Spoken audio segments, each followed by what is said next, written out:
Hello, this is Governor Ron DeSantis. This month has brought promising news regarding therapeutics and vaccines to combat COVID-19. And the state of Florida has been working to procure the new treatment for our hospitals. We've also made plans to assist in the distribution of a safe and effective vaccine, which we believe will be delivered relatively soon. I've also been able to meet with key officials involved in Operation Warp Speed in Washington and have been able to get key questions answered for the state of Florida. Now, I know there's been a lot of discussion about the vaccines, and rightfully so, it's important, but I think the new therapeutic that was developed by Eli Lilly and is approved for emergency use by the FDA is also very significant. The treatment is a monoclonal antibody cocktail. It's administered through an IV. It takes about an hour for the IV to be administered and then an hour to observe the patient afterwards.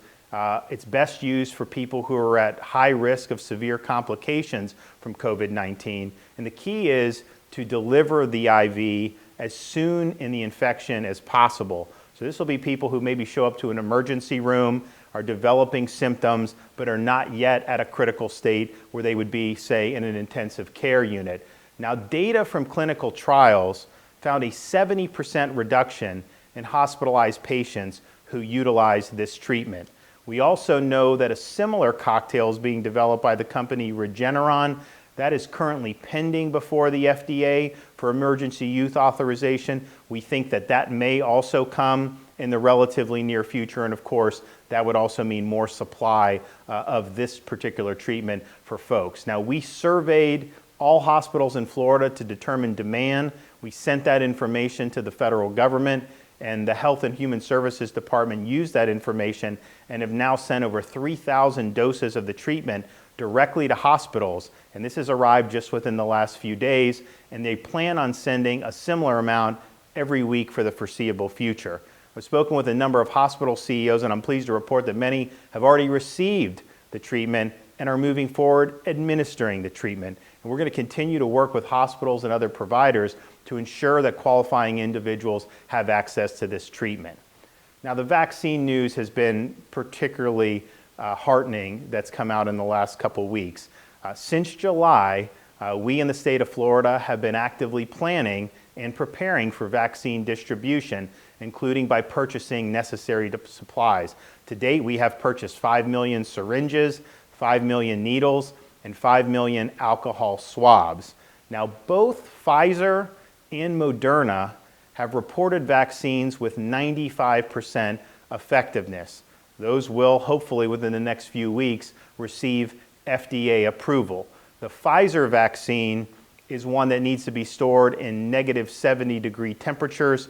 The state of Florida has identified 5 different hospital systems who have the ability to store the vaccine at those temperatures and administer that to the qualifying individuals. The Moderna vaccine can be used in normal refrigeration and does not require those extreme low temperatures, so that will potentially provide more flexibility. Right now, the best estimate that the federal government has is that by the end of December, pending FDA approval, there will be roughly 40 million doses of these two vaccines available, 25 million for Pfizer and 15 million for Moderna.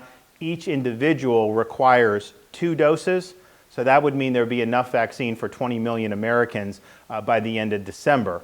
And the good thing about this is millions of doses are ready to ship as we speak. As soon as the FDA approves, they will then go out within the next 24 hours, and we expect our hospitals, hopefully, to receive these within the next 3 to 6 weeks. It's all contingent on when the FDA approves.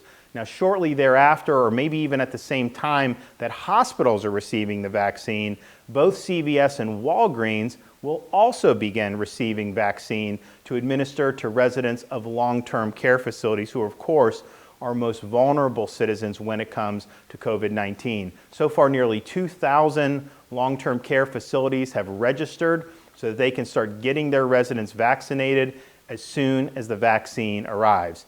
Now, as we move forward, my administration is going to continue to work hand in hand with our federal partners, and we provide you updates as soon as we have them. In fact, I was just in Washington, D.C. meeting with the Secretary of HHS, the Director of the CDC, to ensure that the state of Florida is fully prepared to to distribute the vaccine as quickly and efficiently as possible. Our goal is to make all safe and effective COVID vaccines available to Floridians who want them, but the state will not mandate that Floridians take these vaccines. That's going to be the choice of each and every Floridian. I do, though, believe that these breakthroughs represent probably the greatest rays of hope that we have seen since the pandemic began. They offer the prospect of saving thousands and thousands of lives and to potentially bring this pandemic to an end.